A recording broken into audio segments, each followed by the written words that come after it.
안녕하십니까. 용인 중전마마입니다. 네, 마마님 안녕하세요. 네, 네. 마마님, 저번 시간에 집안의 재물운을 사라지게 하는 물건에 대해 말씀 주셨는데요. 네. 그러면은 이번에는 집안의 화목과 부자가 되려면 절대 가지고 있어서는 안 되는 물건이 무엇이 있는지 그거에 대해서 시청자분들을 위해서 좀 말씀 한마디 부탁드리겠습니다. 두 마디도 해드릴게요. 감사합니다. 여러분, 오늘 주제는 크게 의미를 부여하는 것은 아니에요. 옛날부터 내려오는 풍습이기도 하고 알아서 나쁠 것은 없게 여러분들한테 알려드리는 거예요. 자, 지금 나이가 있으신 분들이나 또는 이제 엄마 되시는 분들은 한 번씩은 들어보실 것 같아요. 물론 저도 큰 의미는 없다고 생각하는데 아직도 이 할아버지 할머니들은 아들 못 낳는 자식들에게는 아들 많이 낳는 엄마 속옷 얻어와서 입히는 경우, 그런 소리 들어보셨죠? 또 시험에 붙은 사람의 속옷 얻어와서 시험 준비하는 자식에게 입히는 경우, 이 원리는 옷에는 그 옷을 입은 사람의 기운이 강하게 묻어 있다, 이것을 알려드리는 거예요. 그래서 집안이 잘 되려면 절대 가지고 있어서는 안 되는 것이 첫 번째, 다른 사람에게 얻어 입은 옷은 절대 안 됩니다. 물론 이 옷이 부자야, 성공한 사람들 거야, 잘 사는 사람들이야,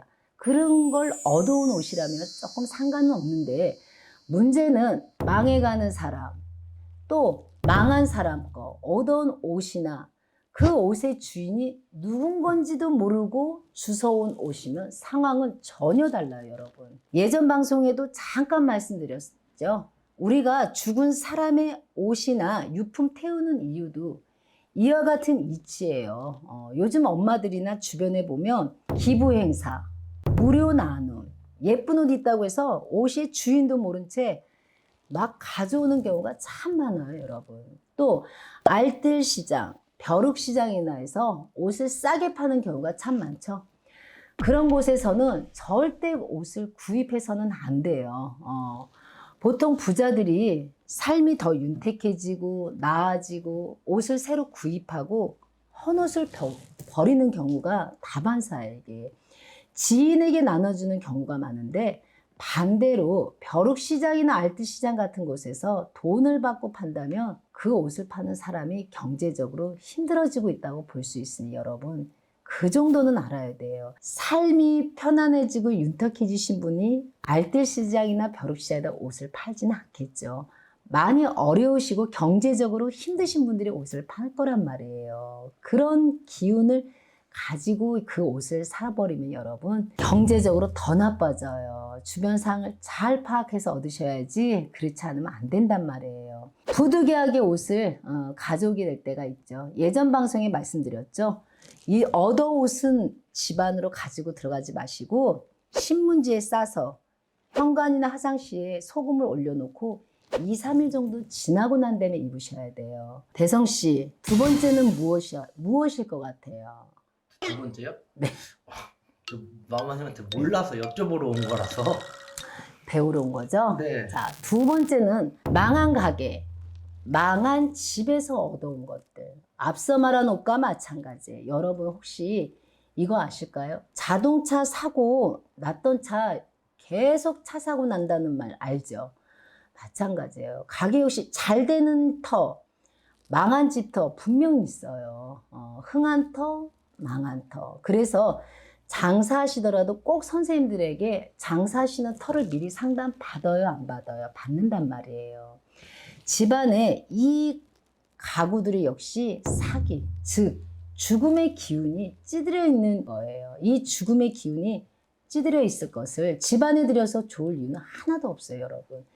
개인 집안에도 드리면 안 좋지만 특히나 장사하시는 분들은 이 장사 내 공간에 두면 정말 안 좋아요. 자금이 모자라서 중고 물품으로 구입하는 경우가 있어요. 하지만 새술은 새포대, 이것이 틀린 말이 아니거든요. 웬만하면 새 물품으로 준비하시고 정말 꼭 중고품을 여러 개 힘들어서 갖고 오셔야 된다면 여러분, 앞에 영상에 말씀하신 대로 용인 중전마마에게 상담 받아보세요. 어떻게 해서 중고품을 쓸지, 얻어온 거 물건을 쓸지를 알려드릴게요. 궁금하신 부분 상담실에 연락하셔서 상담 받으시고 장사 준비하는 게 정말 여러분들한테 길게 가면 큰 그게 부자 되는 건데 여러분들 임의대로 형편이 어렵다고 그냥 막 중고품을 갖고 와서 여러분들 그냥 사업하시고 장사하시면 여러분 많이 힘들어집니다. 집안의 재물운이 사라지는 게 만드는 무엇인가가 있다.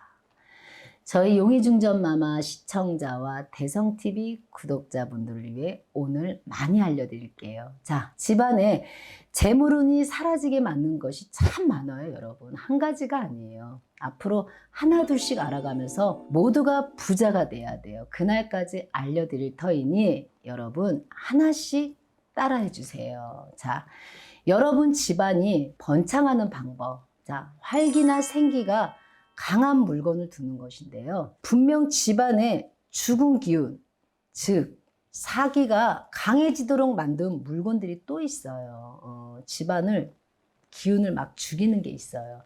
여러분 스스로 모르게 아무 생각 없이 집안에 하나 들여놓은 물건 하나가 여러분 집안의 재물을 사라지게 만들고 있다는 걸 여러분은 전혀 모르고 계세요. 과연 어떻게 하시겠어요? 부자들의 집안의 풍수와 가난한 사람들의 집안의 풍수는 정말 확연한 차이가 있어요. 정말 큰 차이가 있어요. 부자 집의 풍수와 가난한 사람들의 집의 풍수에는 큰 차이가 있습니다.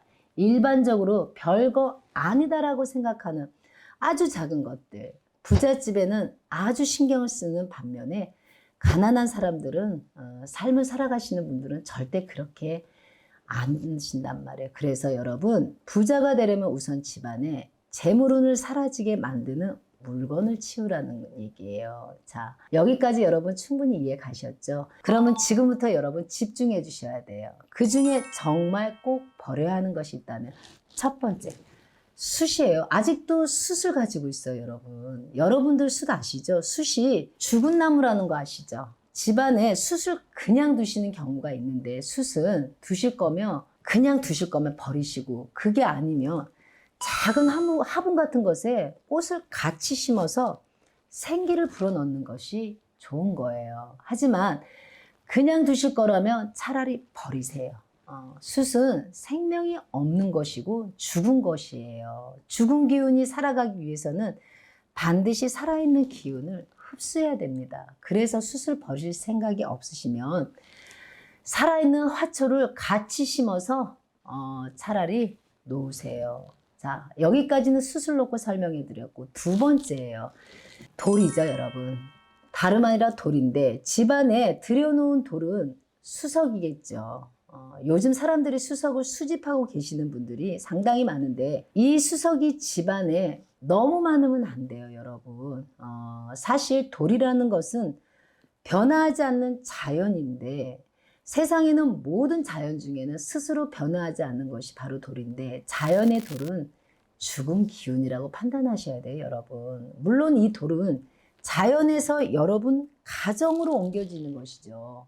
이 수석이 생명력을 가지게 하기 위해서는 반드시 어떤 변화를 주셔야 돼요. 하지만 여러분들은 이 돌의 변화를 주기가 정말 쉽지 않아요. 수석은 거의가 대부분 그 모양대로 전시해야 된단 말이에요. 이런 수석 한두 개 정도는 모르겠는데 집안에 막 너무 많은 수석을 전시해서 수석을 여러분 집안은 죽은 기운들이 하나하나 채워지는 거예요.